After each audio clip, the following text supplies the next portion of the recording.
Good afternoon, brethren. What I'd like to talk today about is something that we're all very familiar with. So it's not a subject that is, that we don't think about quite often, that we don't do quite often. But I just want to spend some time today looking at kind of what God says about this subject. And so what I want to talk today is about the Sabbath day and how God views the Sabbath day. And what I want to do is just look at one section of verses where God talks about how important the Sabbath day is to him. So if we'll all turn to Jeremiah 17:19, and we'll stay in this section of scriptures for the whole Sermonette message. I want to look through and how God talks to Jeremiah and through Jeremiah to all the children of Israel about what the Sabbath day means to him and why and that how important it is and how he describes this importance. So if we begin in 17:19, it says, "Thus says the Lord to me, go and stand in the gate of the children of the people by which the kings of Judah come in and by which they go out, and in all the gates of Jerusalem, and say to them, hear the word of the Lord, you kings of Judah and all inhabitants of Jerusalem who enter by the gates."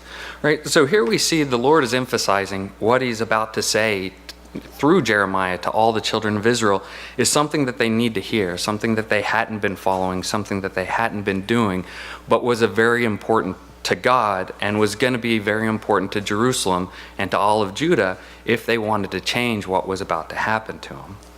And so we read on, it says, "Thus says the Lord," right? So emphasizing the fact that these weren't the words that Jeremiah was saying, these weren't words that he was making up, but these were words that were coming directly from God. So when he was about to talk to Jerusalem and to all of Judea, he was speaking words that were coming directly from the Lord. So we read on and it says, "Thus says the Lord, take heed to yourselves and bear no burdens on the Sabbath day, nor bring it in by the gates of Jerusalem, nor carry a burden out of your houses on the Sabbath day, nor do any work, but hallow the Sabbath day as I commanded your fathers." Right, and so here God, we see, is essentially repeating the fourth commandment that he'd given to the children of Israel back at Mount Sinai. Right, and while he kind of flips the order, because we know in the Ten Commandments, first says keep the Sabbath day holy, and then it talks about not doing any customary work. This is essentially the commandment that he gave, right? And we see this, that he gave this commandment multiple times. And when we look at this word about hallowing the day, this is actually the exact same word, the same Greek word, which is in Strong's, it's H6942, Kadesh. So it's the same word that's translated in Exodus 20, verse 8, Leviticus 23, and Deuteronomy 5, where it talks about the Sabbath command, or where Moses wrote about the Sabbath command. It's using this same word. So the difference between hallow and holy, it's the same thing from the Hebrew. So we see here, this isn't a new command that God is giving to Israel, but it's just a repeat of what he had told them earlier in Mount Sinai, or at Mount Sinai. But we know, right? We know the story of Israel from the time of Moses to the time of Jeremiah and through to when they were taken into captivity. We know that instead of hallowing or keeping the Sabbath day holy, what God repeatedly tells us is that they defiled and profaned God's Sabbath, right? And so this charge we see a number of times. So we see this charge in Nehemiah. We also see it in Ezekiel multiple times.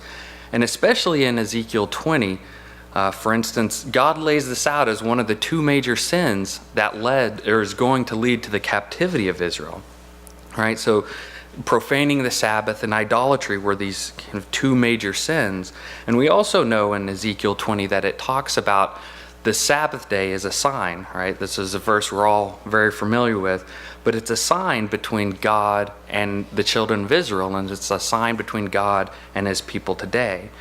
But right, instead of hallowing as God had asked them to do the Sabbath, they repeatedly profaned it. And even when there were times, right, where the children of Israel turned back to God and started following his ways, it only would last maybe a generation or so. As soon as the leaders would die out that had caused Israel to turn back to God and to celebrate his Sabbath days in the way that he intended, it was a very short time before they would turn away and start profaning it again. right? And then we see it again, and right after this in Jeremiah 23, God confirms that the children of Israel at this time of Jeremiah were not obeying the Sabbath command. So as we read on in Jeremiah 17:23, it says, "But they, being the children of Israel, did not obey, nor inclined the ear, but made their necks stiff, that they might not hear, nor receive instruction." But then this next section is interesting, I think, because it adds something to the commandment that God hadn't necessarily told them at Mount Sinai. And what it adds is a promise much like he had given in the fifth commandment of honoring your father and mother, that they would live long in the land. He adds a promise that says that if they'll keep the Sabbath day, that they'll continue in the land. And we can read that in verse 24, where it says, "And it shall be, if you heed me carefully," right? So not just if you heed me, but if you heed me carefully, if you follow exactly what I'm about to tell you, that's what he's saying, says the Lord, "to bring no burden through the gates of this city on the Sabbath day, but hallow the Sabbath day, to do no work in it, then shall enter the gates of the city kings and princes on the throne of David, riding in chariots and on horses, that their princes, accompanied by the men of Judah and the inhabitants of Jerusalem and this city, shall remain forever." So if we think about this, right, this is the same command. God is promising here that if they will just keep the Sabbath commandment, just this one commandment, that they as a nation will continue on forever, right? And Jerusalem as a city will continue on. And if you read right before this in verse 16, God had spoken, and kind of up until this in a number of places in Jeremiah, God was consistently warning the people through Jeremiah that they were on the brink of destruction. They were going to have, invaders come in and conquer them. And in verse 16 specifically, God spoke to Jeremiah and told him not to take a wife, not to have children because of the things that were going to befall Judah.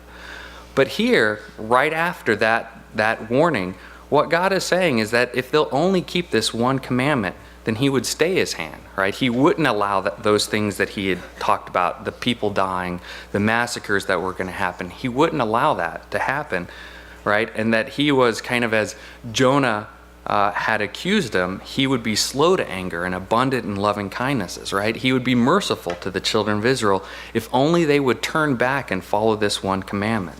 And so it's a very powerful promise that he gave, very similar to the promise that he gave, as I said, in the fifth commandment about honoring your father and mother. And we read on, and it says in 26, it says, "And they shall come from the cities of Judah and from the places around Jerusalem and from the land of Benjamin and from the lowland and from the mountains and from the south, bringing burnt offerings and sacrifices, grain offerings and incense, bringing sacrifices of praise to the house of the Lord." Right, and so we see here that God says that if they'll just follow the Sabbath day, if they'll hallow the Sabbath day, that the whole nation will begin centering themselves on serving the Lord, right? And that's why the Sabbath is so important, because it brings us back continuously and sets us so that we center not on ourselves but on the Lord, right? And I think it's interesting here that the two sacrifices that God mentions here that will be given by the children of Israel, or the Jews at this time, is that there'll be burnt offerings and grain offerings, right? And if we remember back to where God talks about these offerings, these were two of the offerings that God said were a sweet aroma to him. So these weren't like the sin offering or the trespass offering that the people would have to give because they had done something wrong. These were offerings that God actually looked forward to them bringing to him, right? These were things that he wanted them to do because, again, what it did was it centered them on God himself and would help center the nation. So these offerings, what he was saying is that if they would hallow the Sabbath day, they would start giving these offerings, these sacrifices that God desires us to give, and that these sacrifices show essentially or picture the bringing together of man and God, right? And this is what God wanted for him and the nation of Israel, even at this time, even though they had gone so far into profaning his Sabbath day. He said, just take a step back, do what I said, and I'll be willing to change my mind, change what I have planned, because he didn't want to destroy the nation of Israel at this time, right? He wanted them to survive. He wanted them to be a nation to him forever and to be that example, right? Because this is the state that God desired then, and this is the state that God desires today, which would be man and God to be one. Right? So if we continue on and we read the last part of this verse, though, he turns back and he says, well, this is my desire, right? If you don't do this, I'm going to go forward with what I've been talking about. And so in verse 27, he says, but if you will not heed me to hallow the Sabbath day, such as not carrying a burden when entering the gates of Jerusalem on the Sabbath day, then I will kindle a fire in its gates, and it shall devour the palaces of Jerusalem, and it shall not be quenched, right? So he's saying that he would, if they will not follow the Sabbath commandment, that he's going to destroy the nation, right? He's going to go forward with the warnings that he'd been giving them, right? And if we think about it, this is pretty powerful, right? God is saying that just this one commandment, the Sabbath commandment, could cause nations to rise and fall, right? If you think about the nations of Israel throughout the history and even now, right? So often we've turned away, or every time we've turned away from hallowing the Sabbath day, and God says the end of it is destruction, right? But of course, today we're in the New Testament, or the New Covenant. And so the question is the Sabbath still important for us today, right? And we see that here in the Old Testament that God says that it's of great importance from a national perspective. And just like that, it's very important from us from a personal perspective. But we need to properly understand what God is telling us about the Sabbath commandment, what it means to not bear burdens and hallow the Sabbath day. Because before us, right, we know the Pharisees read these same verses, right? They were very clear on what these verses meant. They probably better than any of us knew and memorized all these verses and tried to follow these verses, right? But their interpretation led them to profaning the Sabbath day in a different way, right? So they were no different from the end point from the children of Israel of old, but they did it in a very different way, right? Because Christ says that the Pharisees bound heavy burdens upon the people. So these same burdens were being bound on the Sabbath day, whether they were physical as to what the children of Israel were doing, going about their daily work, going about the chores that they had to do and not focusing on what God had asked them to do. These were just different type of burdens. These were burdens of adding onto God's laws, adding on interpretations of how you're supposed to follow these days, right? Because we see that what the Pharisees did was they took these verses about the Sabbath day and they bound a whole bunch of rules around it, what you were and what you were not supposed to do, right? And what did they do? They would constantly accuse Christ and his disciples of working on the Sabbath day, right? So Christ would heal on the Sabbath day. He said it was okay to take care of emergencies. He talked about feeding and caring of animals, that these were all right and proper things to do on the Sabbath day, right? We know the story about his disciples plucking grain on the Sabbath. And in all of these things, the Pharisees accused them of breaking the Sabbath, of working on the Sabbath, of not keeping it holy. But Christ says clearly that these things were proper within the law of God, right? And so we see here that they were just binding different burdens. They were adding things that made the Sabbath unpleasant so that what you were thinking about is not about God. You weren't trying to grow closer to God. You were trying to ensure you followed this long list of rules that they had given, right? Which is the opposite way that the children of Israel had done it, but both of them were still profaning the Sabbath. And so we see these two paths, right? But we know that Christ kept this path right in the middle, right? Where he perfectly kept God's Sabbath day, where he kept both the physical commandment of not working and not bearing burdens, not your typical work that you would do, but he also kept the spiritual intent of the Sabbath, right? So he didn't add things to the Sabbath that made it unbearable to keep or made it such that you would focus not on God but on rules that man had made up, right? And we're commanded to follow this middle way ourselves.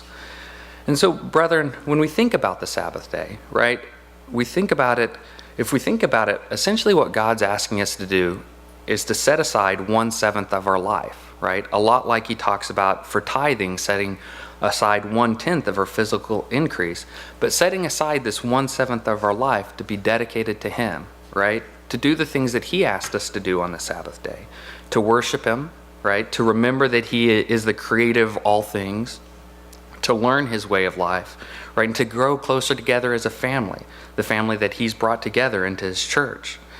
And while he's the creator of all things and could ask much more of us, right? He's only asking 1/7 of our life to be set aside, to be dedicated to this focus.